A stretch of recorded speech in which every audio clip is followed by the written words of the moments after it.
Swing it on around there. That's it. Yeah, that's me when I was a little bitty old child. Not really. Pretty cool artwork, though, huh?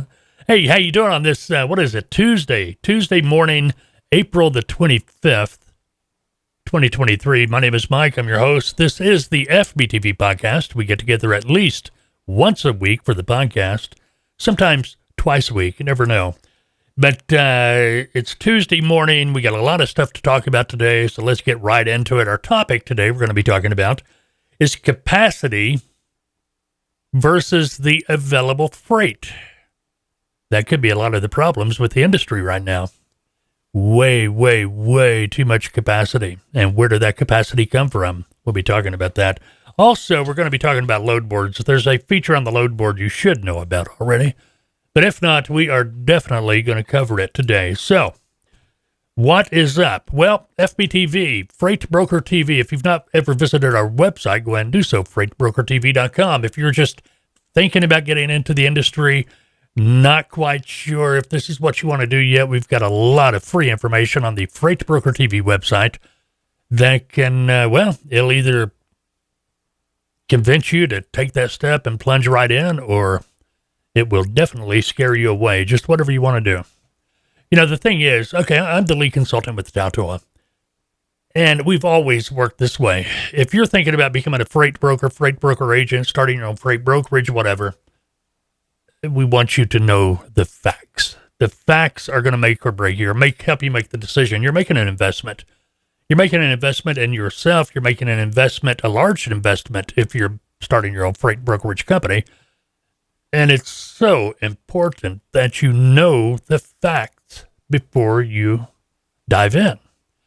We get calls every week, if not daily, where somebody's been fed the wrong information, misinformation. And why are they being fed that information? So, well, what do you think? So that the potential buyer will buy their training and not go anywhere else. They'll tell you whatever you want to hear. And that's just not the way we do it at Tautoa. Anyway, you can check us out at tautoa.com, TALTOA.com. Call me if you like. Number's right there in the middle of the screen. But if you have any questions, too, you can email me. Email me at fbtv@freightbrokertv.com. Usually I'll answer those right here on the podcast or in a video on YouTube. Freight Broker TV. If you're listening to this via your favorite podcasting app, well, we are on YouTube as well. You'll find us at youtube.com/Freight Broker TV. You can watch us there. You see my handsome mug. I'm kidding. I don't need no letters or comments below the podcast video. All right, it's April 25th. Today is DNA Day. We've all got it. It's time for all of us to celebrate. Hairstylist Appreciation Day. Now that's funny because what was it? Was it something in here happened on this day in history? I don't remember. Let me look. Maybe not. Maybe not. Thought I saw something in here about something on today in history, but had to do with hairstylist. It's Crayon Day. Actually, Crayola, but crayon. I think crayon is the brand. The Crayola is the actual utensil. Maybe not. Kind of like aspirin. Aspirin was a brand. And over the years, it got turned into the actual article. And that came a lot, just you got aspirin, anyway, it is what it is. A lot of times anymore, people are saying, got a Tylenol. It depends on where you are in the country. Take that over to Soda Pop. You got a soda, it could be anything. But a lot of parts of the country, hey, you got a Coke? Want a Coke? Coke could be anything. Just, Coke is generic for whatever you want. Got a beer? Sure ain't Budweiser anymore, is it? Boy, did they bomb on that deal. And they still haven't learned from it. There's a satire, a parody spot somebody put together. And it's really funny. It's really funny. And under it, somebody had made a comment. It's on YouTube. Made a comment. If Budweiser would have used this as an actual commercial, they would have already been out of hot water. And I believe it. They would have been because it was good enough. It's just making fun of the mistake, all it amounted to. But it is what it is. Can't fix stupid. Well, they're trying to. But You need to go a little bit deeper. Whoever hired that chick to be the vice president of marketing, you may want to go back and rethink that hire too, and whoever hired that person, you may want to go back and rethink that hire. This goes all the way up. Anyway, it is what it is, right? Okay, Plumber's Day. It's also Telephone Day and School Bus Drivers Day. Those guys and gals that drive those school buses, my hat's off to you. Sometimes I just wonder how you keep it together. Anyway. All right, today's impossible question before we get too far down the road. Every year, 2,000 people go to the emergency room because of this. Every year, 2,000 people go to the ER because of this. This is going to crack me up when I saw it, but anyway, it is what it is. Hey, we got the FBTV Podcast mug. It's available. Find that on freightbrokertv.com. Nice little mug. It's got our logo on it, the whole 9 yards. Here it is. Keeping stuff in it, but this is it right here. So kind of there I am when I was a little bitty boy. I was never that little, never that good looking. All right, where are we going to start today? Iowa DOT issues reminder about scale house parking for truckers. The last place I would have ever parked when I was driving would have been a way station, port of entry.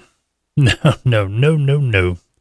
Did not want, you want to climb out of the truck? Let me see your logbook. Did not want that. You know what I mean?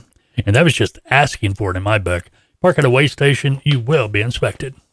Speaking of which, there's the 72-hour road check coming up in a couple of weeks. Want to keep that in mind. Anyway, Iowa DOT issues reminder about scale house parking for truckers. Yesterday, Iowa DOT Motor Vehicle Enforcement, MVE, reminded truckers that they are not only allowed, but encouraged to park overnight at way stations. In a social media post yesterday, Iowa DOT MVE told truckers that they are welcome to park at scale house locations throughout the state. It said, please let this serve as another reminder that you are not only allowed, but encouraged to park at our scale locations for much-needed rest.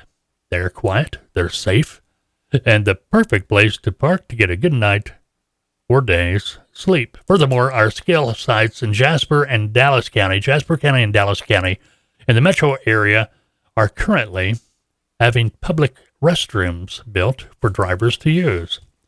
I got to hand it to Iowa. Iowa's a pretty decent state when it comes, to trucks. I know I was going across Iowa one time, and they got me on my logbook. Boy, did they get me on my logbook. And I thought, oh, man, this is going to be bad. $40. And I had to park for a little bit. And they even let me leave the way station. Let me go down the road, find me a place to park that had food. So that's all right. Anyway, is what it is. All right, traffic fatality. I'll get it out here in a minute. Bear with me. Traffic fatalities down slightly in 2022. Slightly. NHTSA, National Highway Traffic Safety Administration, recently released data that shows traffic fatalities went down slightly last year. According to the latest numbers, 42,795 people were killed in vehicle crashes in 2022. That was a 0.3% decrease from 2021. Last year's fourth quarter was the third straight quarterly decline in traffic fatalities, following 7 straight increases. The reduction in traffic fatalities comes despite an increase in vehicle miles traveled. Last year, vehicle miles traveled increased by 29.3 billion, which is nearly a 1% increase. Who measures this? Who knows? How do they really know? If they really honestly know that number, there's a lot we don't know, which we already know. But anyway, in 2022, the fatality rate per 100 million vehicles, per 100 million vehicle miles traveled dropped to 1.35 from 1.37 the previous year. The fatality rate in the fourth quarter of 2022 dropped from 1.4 to 1.38. Traffic fatalities are still up significantly when compared to pre-pandemic years. Can you say ELD? We'll talk about that in a moment. Mayor Pete's in the news again. He is what he is. That's what happens when you take a mayor that has no clue about transportation and make him transportation secretary. Whoop, whoop. Anyway. And I like Kokomo. I used to go through Kokomo, Indiana all the time when I was transporting RVs. I used to call it stoplight hell. If you ever been through Kokomo back in those days, man, they had a stoplight on every corner. Anyway, the number of those killed in vehicle crashes went up significantly in 2020, 7.3%, 2021, 10.1% compared to 2019. Traffic fatalities in 2022 went up more than 6,000 or nearly 18%. Oh, are you bored yet? Anyway, half of the 10 regions in the nation experienced a decrease or no change in traffic fatalities. Region 5, Illinois, Indiana, Michigan, Minnesota, Ohio, and Wisconsin. And Region 6, Louisiana, Mississippi, New Mexico, Oklahoma, and Texas had the steepest decline at 3% each. Region 1, Maine, Massachusetts, New Hampshire, Rhode Island, and Vermont experienced an 8% increase, the largest increase in the nation. Maine, Massachusetts, I can see that. Breaking down the numbers by state, the District of Columbia experienced the highest decrease by percentage change at 22%. Connecticut had the largest increase by a change of nearly 29%. So there you got it. All right, let's talk about Mayor Pete for a moment. Mayor Pete, Transportation Secretary. Getting called to the carpet. I think maybe we may have another year and a half of him and the rest of them that are really causing havoc with the economy. Don't have to agree with me. I understand. But, well, it is what it is. All right. Let's see. Mayor Pete stands firm on ELDs and speed limiters. Of course he does. Let's see. He defended the electronic logging device mandate. This happened last Thursday. Mayor Pete's remarks came in response to questions from Representative Ben Klein of Virginia. During a House Appropriations hearing, Klein questioned the safety benefits of the ELD mandate, which began full enforcement 5 years ago, and a proposal requires speed limiters. Opponents, I'm an opponent, I don't like ELDs. ELDs drive a lot of drivers out of the industry. Anyway, opponents argue that crash rates continue to go in the wrong direction since the ELD mandate. And that speed limiters, well, that's just the dumbest thing since, I want to say eggplant, but I know too many people like eggplant. But anyway, ELD mandate and that speed limiters would cause dangerous speed differentials between trucks and passenger vehicles. Of course it would. Of course it would. Stats through the trucking industry show that ELDs have reduced safety on the roads as drivers are speeding to beat the clock, according to Klein, and he's right. How do you respond to the fact that ELD implementation may have led to less safe roadways in some areas? Well, Mayor Pete steps up to the plate. He says that ELDs merely force truck drivers to follow pre-existing hours of service. Critics say ELDs track the time down to the second, removing any leeway allowed with paper logs and thus adding even more pressure for truckers to beat the clock. I'm sorry, but common sense dictates there needs to be some leeway. And he just don't get it. He don't understand. He don't understand because he's never done it. He's never been in the truck. He's never had to, try to live according to the rules. He's never had to get a load from point A to point B. He's never had to deal with traffic going through any large metro area. He's never had to deal with backups because of an accident that had the road shut down for 3 hours. Yeah, but, in a perfect world where the lanes are wide open, there's no traffic, nothing going wrong to hinder the truck, sure. But come on. You've got to allow for some driver common sense. Now, I'll be the first one to say, yeah, those drivers that show no common sense, get them out of here. Get them out of here. Any professional driver will say the same thing. Get them out of here. When you're driving a truck, safety has to be number one concern. I can't tell you how many times that I got tired, and instead of trying to push myself, I just found me a place to take a nap. Can't tell you. Nowadays, you're penalized for that. You lose time. But anyway, Klein also questioned the Department of Transportation rulemaking that proposed to require speed limiting devices on most commercial vehicles. Safety groups, usually the three-letter initials that always argue about logbooks and everything else, have requested to make trucks incapable of going faster than 60 miles per hour, which would create huge speed differentials in states with speed limits of 75 and 80. Duh. According to Pete, safety's our North Star, whatever he means by that. We're going to be guided by the data. Well, how? You're not being guided by the data on the ELD stuff. But anyway, it is what it is. He says, we welcome stakeholder and industry input. This is that typical politician jabber. You know what I mean? We welcome input. Yeah, you welcome input, but give me a break. Anyway, last year, FMCSA issued an advance notice of proposed rulemaking that considers requiring commercial motor vehicles with a gross vehicle weight of 26,001 pounds or more to be equipped with speed limiting devices. A top speed was not determined in the advance notice, but previous proposals floated the idea of 60, 65, and 68 miles per hour. Who run their trucks at 68?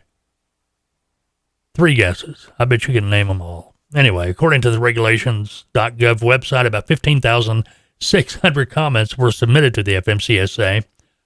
In response to the advance notice, an overwhelming majority of the comments were opposed. FMCSA is expected to issue a notice of proposed rulemaking regarding speed limiters later this year. You know, the next president, whoever that may be, and hopefully it's the right one. And I don't care who the right one is, as long as they're doing the right stuff. Because, well, don't get me started on my soapbox. I'm tired, and you should be too. Tired of what? Almost $4 a gallon gas. Trucking companies, they're tired of diesel over $4 a gallon. The rates for a truck under $3 a mile. Vans $208 a mile. These are spot rates. Flatbed $268 a mile. We're going to go over this. I've got time here in a little bit. Where are we? Yeah, we got time. We're going to go over this in a little bit. Yeah, let's talk about it right now. FBTV fuel and spot rate update. That's for this week, the week of April 24th. EIA diesel prices $4.08 per gallon average. It's down 4 cents from last week. Woohoo! It's down over $1 from last year. It needs to go down another couple of bucks, my opinion. Gasoline $3.65 a gallon this week. That's an average, down 1 penny from last week. Let's talk about spot rates. That's going to lead us into what the topic's going to be about: capacity versus available freight. Spot rates from last week, down 0.9%. Flatbed, up 0.6%. Refrigerated, down 2.4%. Now, spot rates compared to last month, van rates are down 9 cents per mile, down to 208. These are averages. Flatbed rates are down 4 cents per mile, down to 268. Refrigerated, down 9 cents per mile, down to 242 per mile. Now let's talk about fuel surcharges. Average fuel surcharge per mile for a flatbed is 57 cents, dry van 47, reefer 51. The average fuel surcharge over all types of equipment, 52 cents per mile. Now, I was watching a video yesterday. They were trying to explain what's going on with the economy, or trucking anyway. And they had pie charts and all this kind of stuff, and it was pretty cool. It was pretty interesting. But what happened? What has happened? Why rates are low besides the obvious, the capacity. And when I say capacity, I'm talking about the number of trucks available to haul freight. Somewhere back during COVID, people started seeing the opportunity to start making money. And what did they do? You had a lot of people going out here and buying a lot of trucks, starting their own trucking company. I forget how many trucking companies it showed went up, but quite a few. And that increased the capacity. Well, the freight wasn't quite there, but on the rebound, it started coming back a little bit, and everything kind of equaled out. But now things have changed. There still needs, we still have too many trucks, and everybody's fighting for the same freight. Well, the available freight has decreased recently. If you're in trucking, you know this, because you're sitting more, probably. All right. Whenever there's a decrease in available freight and there's way too many trucks, what do you think is going to happen?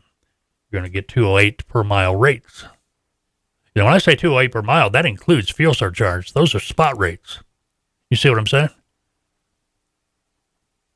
So what's got to happen? What, according to what the thing I was watching yesterday said, either the capacity, a lot of trucking companies need to shut the doors to bring, the capacity down, or the available freight needs to go up. Personally, I'm all for the freight going up. That helps everybody. If the freight is out there, bottom line, that means the economy is doing well. But everything's so upside down anymore. You got Joe up there pushing this electric nonsense. Yes, I'm all for it. There's nothing wrong with having electric vehicles, but come on, let's not do it in a couple of years like you're trying to do. Let it develop naturally on its own. Let the market decide. We don't need a dictator up there trying. And to be honest with you, I don't really think it's Joe making the decisions. And I'd like to know, and I bet you a nickel to a donut, it's somebody behind Joe telling him what to do, and Joe's just going, okay. Because some of this don't make any sense. Even the media is starting to come around and like, come on. This is getting too obvious. But anyway, too much capacity, not enough freight. Bottom line, why everything's upside down. Personally, I'd like to keep the capacity and increase the freight. How do we do that? We start being, Bill Clinton said it years ago. It's the economy, stupid. What do you do? All right, highway conditions are best or the worst in these states. Reason Foundation released its 27th annual highway report, which ranks all 50 states based on highway conditions. Last week, the report was released. These are the 10 best states, the top 10 countdown. Boy, don't you miss that with Letterman. But anyway, at number 10 of the best states with the best driving conditions or highway conditions, number 10 is Utah. At number 9, North Dakota. Coming in at number 8, Florida. At number 7, Kentucky. At number 6, South Carolina. At number 5, Connecticut. At number 4, Georgia. At number 3, Tennessee. Number 2, North Carolina. And at number 1 of the 10 best states with driving conditions, Virginia. Now, I said the worst, too.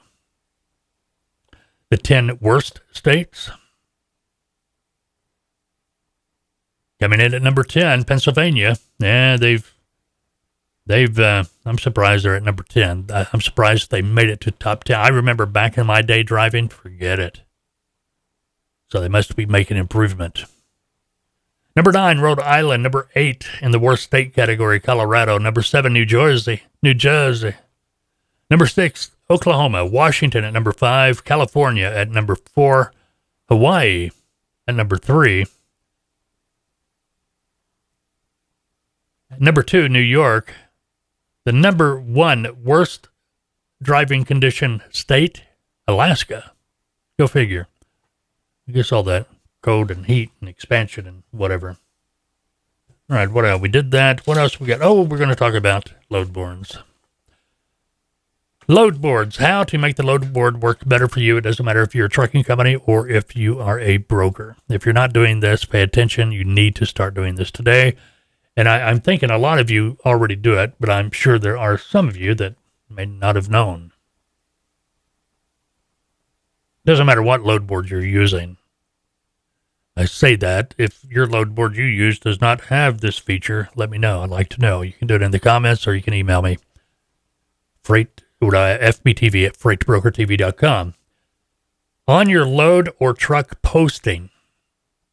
Okay, whenever you post a load or a truck, the person viewing that load or that truck, they are actually able to see the age of that posting, be it 10 minutes, 30 minutes, an hour, whatever it might be, it's 0 minutes. As you are the poster of that truck or load, if you go to the post window, there's a feature there. You just got to look for it. It's going to be refresh. You choose the load you want to refresh. There's going to be a check mark next to each load or truck. Hit that refresh button, and that sets that timer back to 0. So the age, if it showed 30 minutes, when you refresh it, it's going to show 00. Now, let's say you're a big trucking company, maybe you're a broker, and you're posting a couple of 200 or 300 loads a day. End of the day comes around, and if you're posting that many loads or trucks, man, I hope you do have this feature on your load board. Rollover. Otherwise, you're going to have to get in the door early so you can repost all that information again the next day. The rollover will do it for you. At the end of the day, you can go down, select all your loads, select rollover, change it to tomorrow's date, and it's done automatically. So when you come in the morning, all you have to do is go back and refresh. Now, I'm assuming most of you know this, but if you're new and you've been driving yourself nuts, maybe that'll help you out. All right, what else? Hey, if it's your birthday today, April the 25th, you're not in bad company. Happy birthday to you. Edward R. Murrow, newsman. He was born on this date back in 1908. Elvis's mom, she was born on this date back in 1912. Meadowlark Lemon, that ring a bell? If you like the Harlem Globetrotters, it does. He was born on this date back in 1932. Al Pacino, he was born on this date back in 40. Renee Zellweger, am I pronouncing that right? There's a movie she was in. I can't even remember the name of it now. But anyway, it doesn't matter. Her and... man, I'm just drawing a blank. Yeah, anyway, don't matter. I liked it a lot. It's based in Minnesota, I think. Wisconsin, something like that. She's she goes up there and takes control of some type of a dairy company or something. Anyway, she was born on this date back in 1969.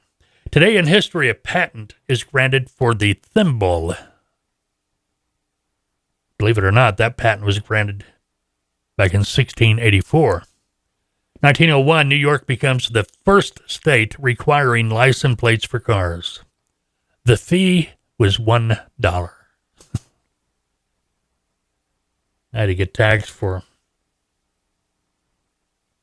well, if you've had to get taxed, well, I guess it depends on what state you're in, but geez, it ain't $1 anymore. 1910, Atlanta receives 1.5 inches of snow. You know, it's kind of chilly. We're not having a typical spring, at least around Arkansas. Pennsylvania, I got some friends up there, too. They were talking about it snowed the other day up there, and it was cold. I mean, we're almost May. We're heavy into spring. We're halfway through spring, and it's still cold. Bring on the global warming. I know some people are going to really kick me for that one. But anyway, back in 1910, Atlanta received 1.5 inches of snow, setting the record for the latest freeze and snowfall of their season. We're talking Atlanta. 1990, the Hubble Space Telescope is deployed from the Space Shuttle Discovery. That was, 33 years ago. Wow. Here's a strange law still on the books, maybe. I don't know. In Indiana, it's illegal for a liquor store to sell cold soft drinks. I guess they don't want you buying the alcohol, going out to your car and mixing up a cocktail. Hey, it looks like Aaron Rodgers is off to the New York Jets in a trade for multiple draft picks. They say there's still a few more T's and I's, T's to cross, I's to dot, but it looks like it's a done deal.